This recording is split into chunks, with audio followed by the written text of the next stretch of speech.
Hi, and welcome to Communities Connected, a land and lifestyle podcast brought to you by Alisant.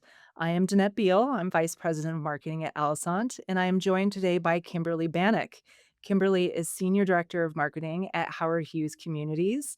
You probably know them from developments such as Bridgeland in Cypress, Texas. They're also behind Summerland outside of Las Vegas, Nevada. And their latest community is an ambitious project right outside of Buckeye, Arizona, named Teravalis. Kimberly, how are you? I'm doing great, Danette. Thanks so much for having me. Yes, we're so excited to have you. I wanted to give our audience just a little bit of a background on how I know you. We are both in the Consumer Trends Council with the New Home Trends Institute.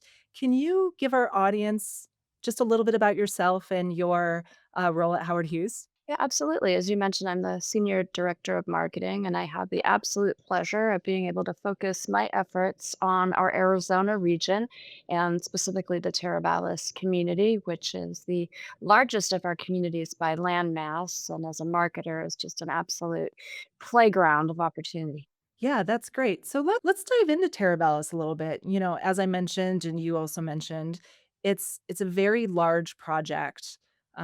When you're looking at it, it's really you're not just setting a vision, you're really looking at it as a generational vision. I can imagine marketing is critical in the early stages, just from setting that early momentum with the community. Where do you start with a project of that size? Good question. You have to start with the brand identity, of course.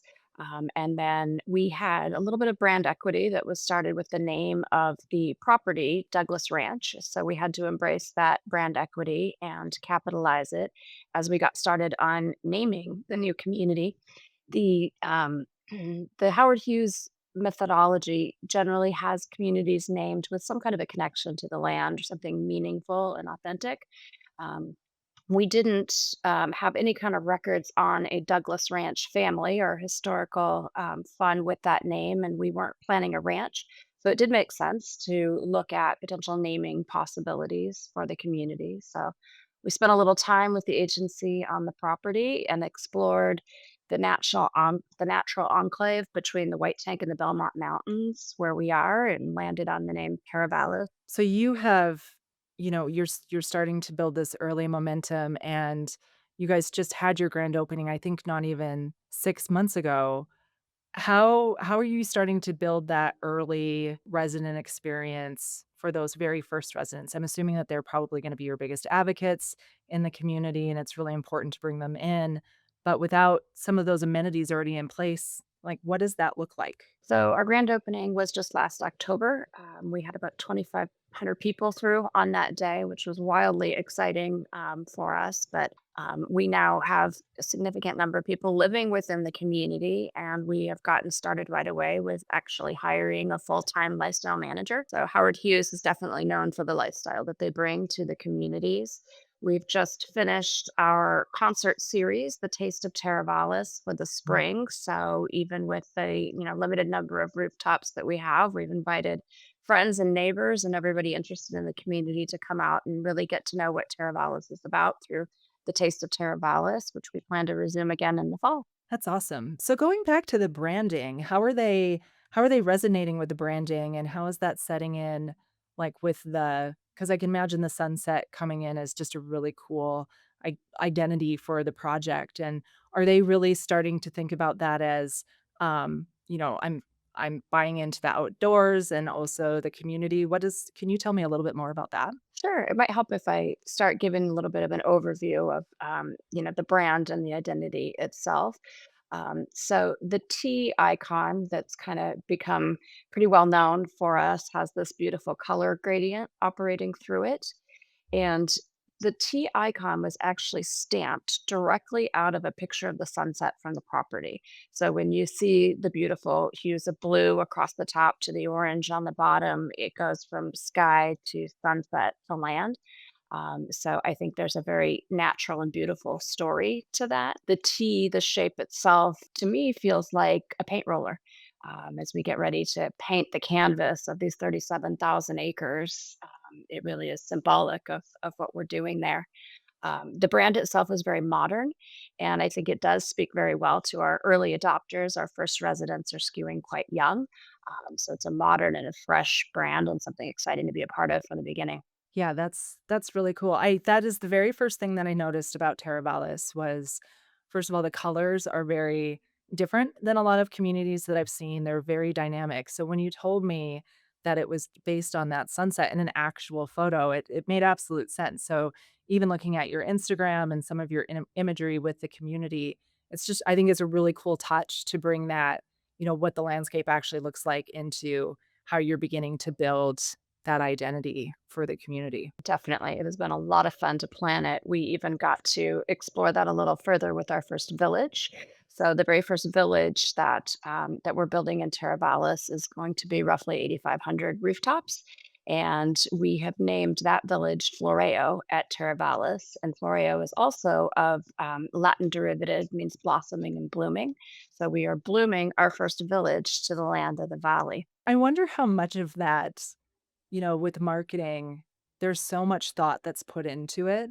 How many of the people that actually go there realize that, if they know it's Latin terms, but do they really know that it's blooming and kind of put those connections together? I'm sure you do that just organically through the community to kind of bring them along on that We journey. do. I think you'd feel it as you come through the community because, the naming conventions and the style and things that we're designing all fit within that thematic. So we have our first 7 gorgeous homes or gorgeous parks, sorry, that are in the community already. And each of our parks is named after blooms. So Indigo Park, we've got Poppy Park, and then the playground equipment within them is pollinator themed.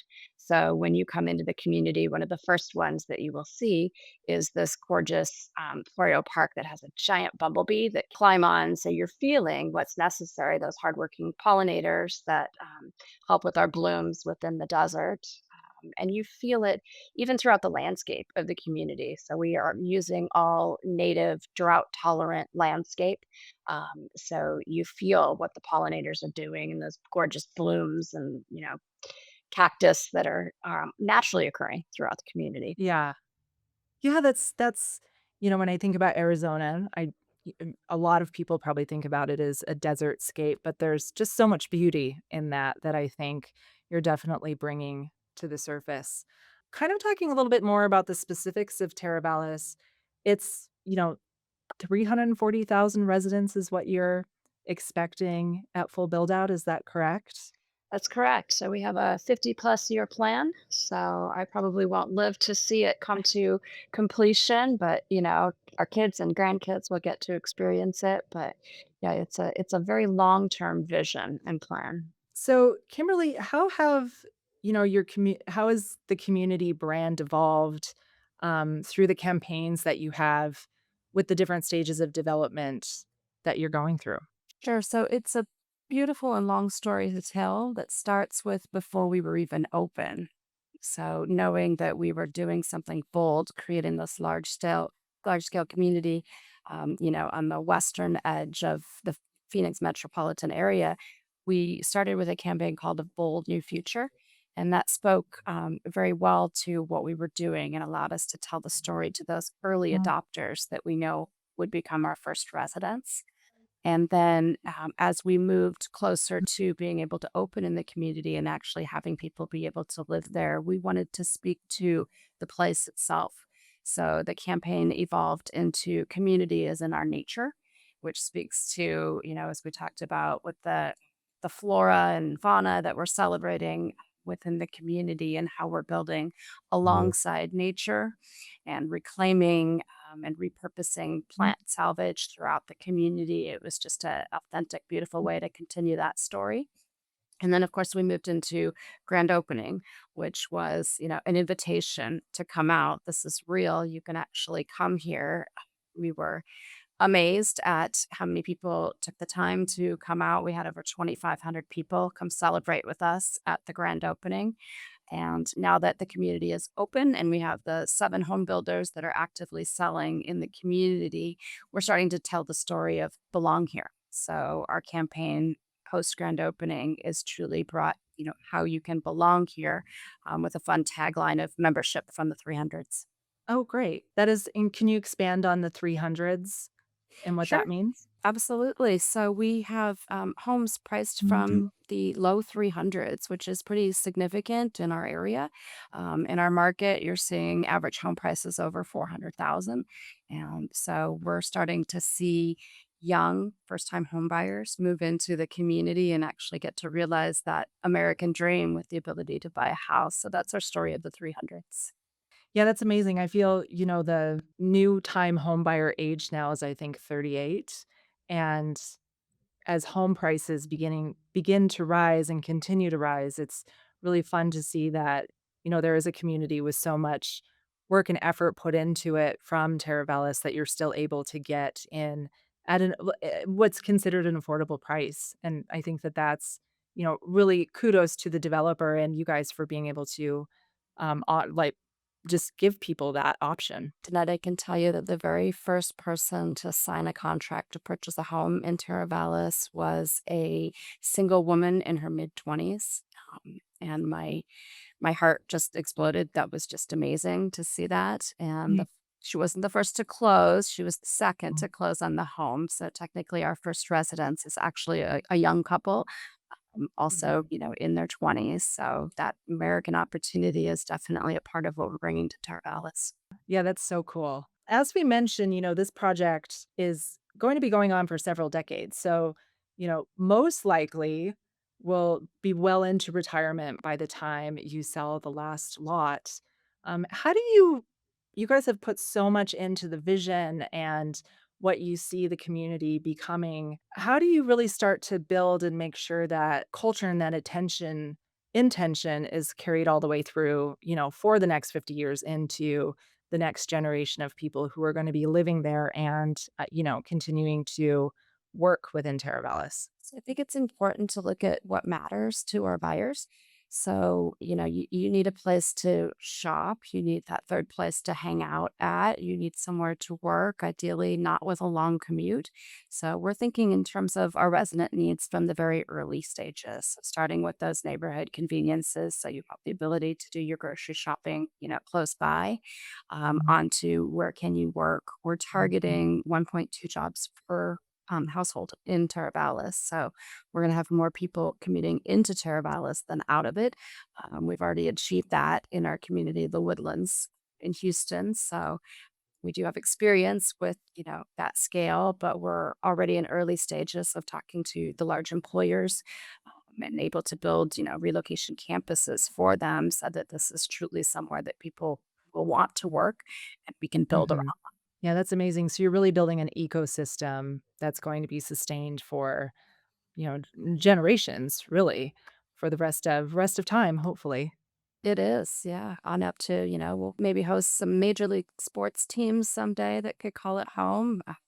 We have the benefit of working with the Houston, Texas, and our Bridgeland community, bringing the Toro district to life there. And we have high hopes and dreams for that type of scale in Teravalis as well. That's so much fun to think about. I'm always a forward thinker and, I've been a part of communities where you're in from the very beginning and it's the art of the possible and what you can make it. And this one is truly one of those things where it's going to be exciting to watch it grow into the future. We would love to get to know a little bit more about you. And this is the part of the podcast where we like to ask our guests a few of the same questions just to see what some of the different answers are. What inspires you either in your personal or professional life? So let's see, I'll start with personal. I have two teenage daughters that, inspire me every day to be strong and be a role model for them and also just be somebody they can come to when they need to. So both soft and strong, I guess, for our daughters.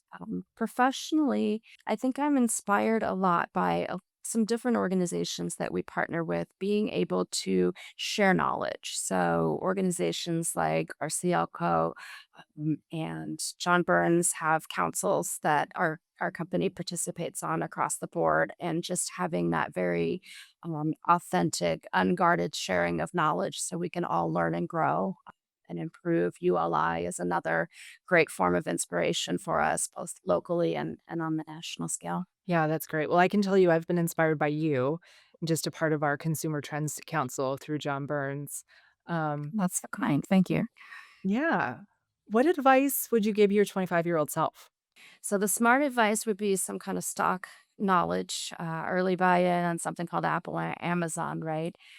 But I think if I was truly able to speak to my 25-year-old self, I would probably tell her it's not going to turn out just like you think it is. What you're planning is probably not what's going to come into fruition, and that's okay.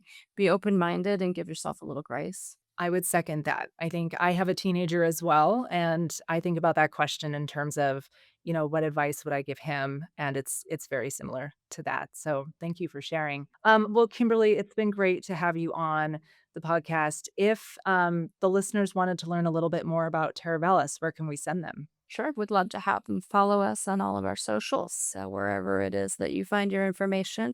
But easiest form is to visit on teravalis.com. Kimberly, thank you for joining today. We appreciate having you on. And to our listeners, thank you for listening. And we will see you next time. Always a pleasure, and thanks, Danette.